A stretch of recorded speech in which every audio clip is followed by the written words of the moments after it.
یہ میری خوش قسمتی کہ میں حضور کا امت ہوں، ساری زندگی اس کا شکریہ ادا کرتا رہوں تو حق شکر ادا نہ کروں۔ ہم حضور کی امتی، نبی انتظار کرتے رہے، نبی منتظر رہے۔ حضرت خلیل اللہ کی بارگاہ میں پکار رہے ہیں، ربنا وابعث فیہم رسولا، مالک رسول بھیج دے۔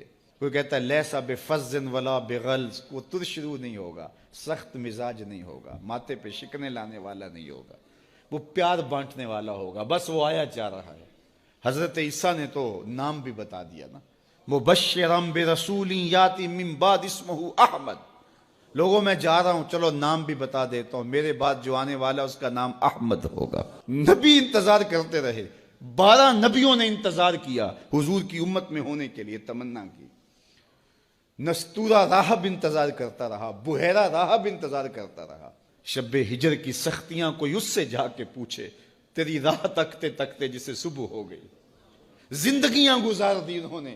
سلمان فارسی کی کہانی سن لو، مجوسی کے بیٹے تھے، حق کی طلب میں نکلے، باپ نے گھر سے نکال دیا، ایک پادری کے پاس جا کے رکے، زندگی بھر اس کی نوکری کی۔ جب اس کا آخری وقت آیا، اس نے کہا میری تدفین کے بعد غموریہ چلے جانا، وہاں کا پادری خدا رسیدہ ہے، تجھے اس سے کچھ مل جائے گا۔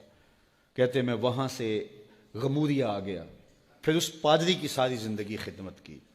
جب وہ مرنے لگا تو اس نے کہا کوئی ایسا شخص نہیں ہے جس کے پاس اب میں تجھے بھیجوں، لیکن نبی آخر الزماں کے ظہور کے لمحے آ گئے ہیں، تو یہاں سے یثرب چلا جا، وہ اس نبی کی ہجرت گاہ ہوگی، تیری زندگی سنور جائے گی، تو نے بڑی محنت کی ہے، بڑی نوکری کی ہے میری۔ کہتے ہیں میں نے اس کو کہا کہیں ایسا نہ ہو میں دھوکہ کھا جو مجھے کوئی نشانی بتا دے۔ اس نے کہا 3 نشانیاں ہیں، ایک صدقہ نہیں لے گا، دوسرا ہدیہ رد نہیں کرے گا، تیسرا 2 کندھوں کے درمیان مہر نبوت ہو۔ کہتے ہیں میں نے اس کی تدفین کی، یثرب کی جانب جاتے ہوئے ایک قافلے میں شامل ہو گیا، انہوں نے مجھے پکڑ کے اپنا غلام بنا لیا، لیکن میرے پہ مہربانی یہ کی کہ مجھے بیچا جا کے مدینے میں۔ ایک یہودی نے مجھے خرید لیا، میں اس کے باغ میں گوڈی کرتا تھا، کام کرتا تھا، کھجوریں توڑتا تھا، لیکن میں انتظار میں تھا کہ کبھی وہ نبی آخر الزماں آئے تو مجھے دید ہو، کبھی عرش پر، کبھی فرش پر، کبھی ان کے در، کبھی در بدر۔ غم عاشقی تیرا شکریہ، میں کہاں کہاں سے گزر گیا۔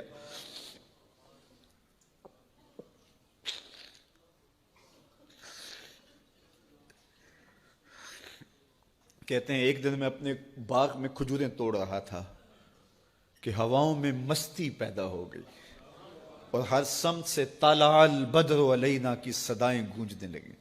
میں سمجھ گیا کہ وہ لمحے آ گئے، میں نے چھلانگ لگا دی اور دوڑ پڑا۔ میرے آقا نے سمجھا شاید غلام بھاگ گیا، اس نے دوڑ کے مجھے پکڑ لیا۔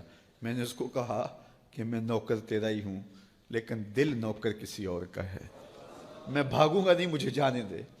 میں کچھ کھجوریں لے گیا تھا صدقے کی نیت سے، جا کے حضور کو پیش کی۔ آقا کریم نے فرمایا ہم نبی صدقہ نہیں لیتے۔ کہتے ہیں نشانی ایک پوری ہو گئی، کہتے ہیں کہ میں کچھ دنوں کے بعد اور کھجوریں لے گیا اور میری نیت ہدیہ کی تھی، میں نے پیش کی، حضور نے قبول فرما لی، لیکن میں بھی کہتا تھا تیسری نشانی بھی پوری ہو لے تو پھر مانوں گا، اور وہ کیا تھی؟ 2 کندھوں کے درمیان مہر نبوت۔ کہتے ہیں ایک دن حضور میرے باغ میں آئے اور آقا کریم نے اپنے مبارک کندھے پہ چادر رکھی ہوئی تھی اور چادر کی اوٹ میں مہر نبوت چھپی ہوئی تھی، اور میں پیچھے ہو کے دیکھتا تھا، اور میری آرزو یہ تھی کہ کوئی تیز جھونکا ہوا کا آئے اور چادر ہٹ جائے اور میں مہر نبوت کی زیارت کر لوں۔ حضور میرے ارادہ قلب سے آگاہ ہوئے، فَأَلْقَى إِلَيَّ رِدَاءَهُ، حضور نے چادر اتار کے میری جانب پھینکی اور پھر ایسے رخ کر کے فرمایا انظر الی ما امرت بہ، اس پادری نے جو بتایا تھا دیکھ لے آ کے۔ تو کہا میں نے دیکھا کہ حضور کے کندھوں کے درمیان۔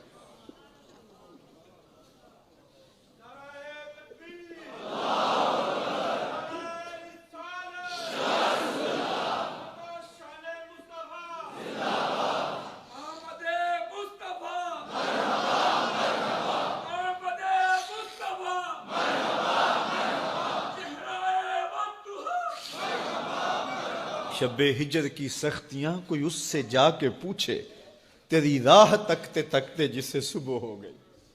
ہم نے تو کوئی انتظار نہیں کیا نا، ہم نے تو کوئی دکھ نہیں سہا، ہم سوئے تھے مقدر جاگ اٹھے، ہمارے والد مسجد سے مولوی صاحب کو بلا لائے، انہوں نے کان میں آ کے کہا مبارک ہو تو حضور کا نوکر بن کے آ رہا۔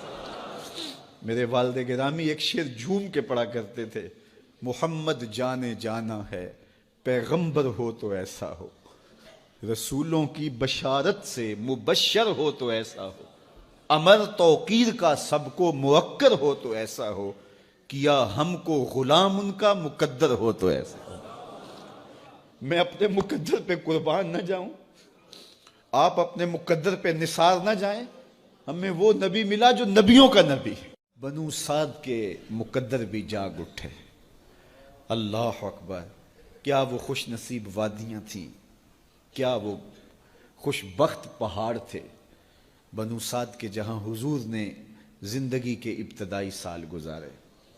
اللہ اکبر۔ حضرت حلیمہ سعدیہ کہتی ہیں جب میں حضور کو گھر لے گئی تو میرے گھر میں روشنیاں آ گئیں، باقاعدہ عورتوں نے کہا حلیمہ تو اتنی امیر ہو گئی ہے رات کو بھی دیا نہیں بجھاتی۔ بڑے امیر کبیر گھرانوں میں بھی رات کو لوگ دیا بجھا دیا کرتے ہیں، لیکن تو اتنی ہی امیر ہو گئی ہے کہ رات کو بھی تیرے گھر کا دیا نہیں بجھتا۔ تو حلیمہ سعدیہ نے کہا آؤ میں تمہیں بتاؤں میرے گھر میں دیا کون سا روشن۔